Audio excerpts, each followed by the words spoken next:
Hi friends, welcome to live trading. आज की इस वीडियो में बात करने वाला हूं कि मनी मैनेजमेंट इंट्राडे ट्रेडिंग में क्यों ज़रूरी है और एक बिगिनर कहां पे मिस्टेक करता है। तो वीडियो को लास्ट तक ज़रूर देखें। तो मनी मैनेजमेंट हमें फॉलो क्यों करना चाहिए? क्योंकि मनी मैनेजमेंट ही है जिसके थ्रू आप ओवरऑल प्रॉफिटेबल ट्रेड में रहते हैं। ओके, वो कैसे? अगर आपने कोई 10 बार ट्रेड किया, ठीक है, आप कोई ट्रेड में 5 बार आपको प्रॉफिट हुआ, 5 बार आपको लॉस हुआ, लेकिन अगर आपका रिस्क एंड रिवॉर्ड 2:1 का है, मीन्स कि 2 रुपये आपका स्टॉप लॉस और 1 रुपये आपका टारगेट है, तो आप ओवरऑल अगर देखेंगे तो आप लॉस में होंगे। वो कैसे, उसके बारे में मैं आगे आपको डिटेल्स में बताऊंगा। ओके, तो मनी मैनेजमेंट हमें फॉलो इसीलिए करना चाहिए क्योंकि मनी मैनेजमेंट ही है जिसके थ्रू आप ओवरऑल प्रॉफिटेबल ट्रेड में रहते हैं। क्योंकि हर किसी को पता है कि मार्केट में हर कोई पैसा नहीं बनाता। 100% में से 95% लोग पैसा अपना गंवाते हैं और 5% लोग ही पैसा बनाते हैं। जो 5% लोग पैसा बनाते हैं वो डिसिप्लिन के साथ मनी मैनेजमेंट को फॉलो करते हैं। ओके फ्रेंड्स, तो मनी मैनेजमेंट की टिप्स क्या है कि आप किस तरह से फॉलो कर सकते हैं? तो सबसे पहला टिप्स है कि आपको अपना स्टॉप लॉस कम से कम रखना है। ठीक है, मीन्स कि आपको रिस्क एंड रिवॉर्ड के साथ रखना है।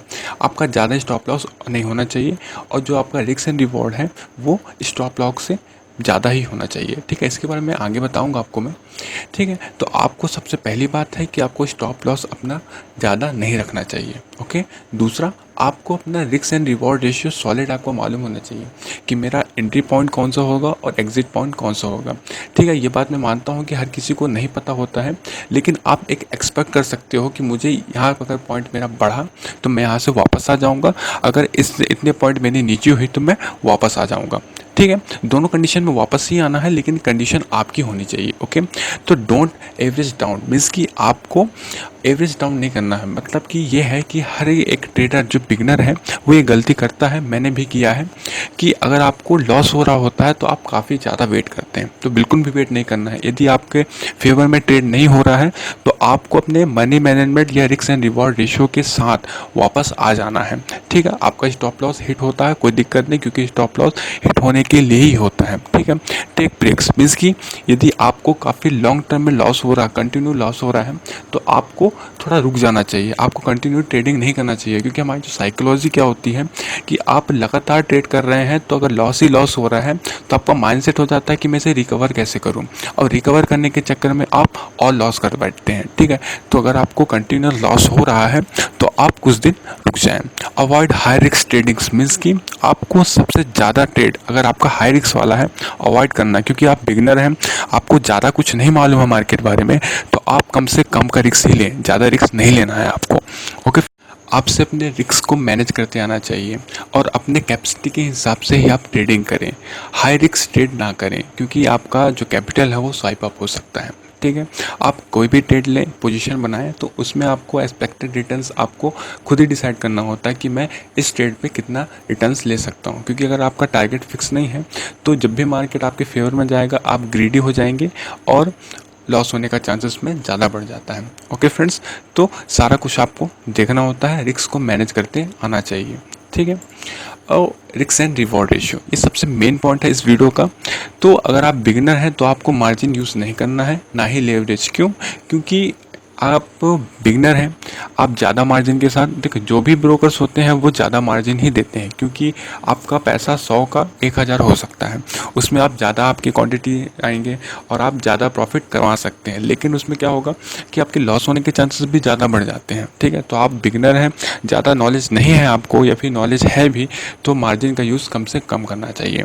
ठीक है, और अगर आपको मार्जिन यूज़ भी करना है तो आपको अपने कैपिटल से 5% से ज़्यादा का मार्जिन बिल्कुल यूज़ नहीं करता, क्योंकि हमारा ब्रोकर तो 10%, 8%, 20-21% भी हमको मार्जिन देता है, इसलिए आपको मार्जिन कम से कम यूज़ करना है।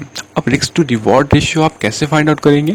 तो फॉर एग्जांपल आप कोई शेयर्स लेते हैं 205 रुपये का, ठीक है, आपने स्टॉप लॉस पुट किया 195 और आपका जो टारगेट है वो 210 का है, तो आपका रिस्क एंड रिवॉर्ड कितना हुआ? यदि आपका स्टॉप लॉस हिट होता है तो आपको 10 रुपये देने होंगे। ठीक है, और आपको अगर प्रॉफिट होता है तो आपका टारगेट 5 रुपये का है, तो रिस्क एंड रिवॉर्ड रेशियो होगा 2:1, मीन्स कि ये सबसे बेकार रेशियो है, क्योंकि आपका जो स्टॉप लॉस है वो हमेशा हमेशा कम होना चाहिए और जो आपका टारगेट है वो स्टॉप लॉस से ज़्यादा ही होना चाहिए, तभी आप एक प्रॉपर मनी मैनेजमेंट फॉलो कर पाएंगे।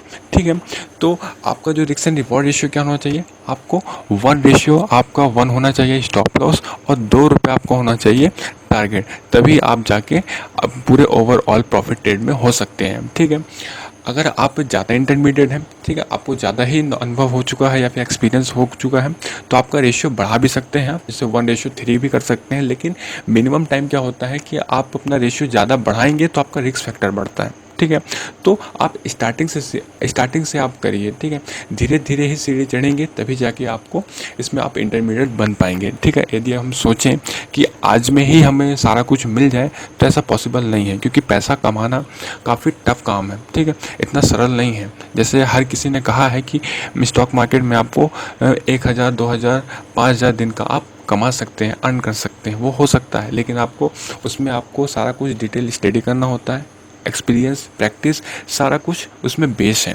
ठीक है, तभी जाके आपको ये सारा कुछ आप कर सकते हैं। ठीक है, थर्ड पॉइंट क्या है इसमें कि आपको जो अपना स्टॉप लॉस है आपको ट्रेल नहीं करना। ट्रेल करने का मतलब ये है, यदि आपका जो स्टॉक है आपके फेवर में नहीं जा रहा, अगेंस्ट जा रहा है, ठीक है, तो देखा गया है कि लॉस के लिए इंसान बहुत रुकता है। तो लॉस के लिए हमें वेट बिल्कुल भी नहीं करना है कि अगर आपका रेशियो 1 लगा हुआ है स्टॉप लॉस, तो आप उसको ट्रेल करके 2 लगा दें। 2 नहीं लगाना है। ठीक है, जो आपने डिसाइड किया है तो वो हिट हो जाने दीजिए, नो प्रॉब्लम। मैंने पहले भी कहा कि स्टॉप लॉस हिट होने के लिए ही है, लेकिन आपको स्टॉप लॉस लगाना कहाँ पे है वो सारा कुछ के बारे में आपको आइडिया होना चाहिए। ठीक है, और decide target and stop loss. आपको किसी भी स्टॉक में एंट्री होने से पहले आपको एंट्री और एग्जिट पॉइंट उसका मालूम होना चाहिए कि मैं यहाँ पे स्टॉप लॉस लगाऊंगा और मेरा टारगेट यहाँ पे होगा। ठीक है, तभी जाके आप किसी भी ट्रेड में आप प्रॉफिट कमा सकते हैं, यहाँ पे प्रॉफिट कर सकते हैं। ओके, तो आई होप आपको ये वीडियो समझ में आई हो, अच्छी लगी हो तो लाइक एंड शेयर जरूर करें। अगर आप नए हैं तो चैनल को सब्सक्राइब करना ना भूलें। Okay friends, good bye.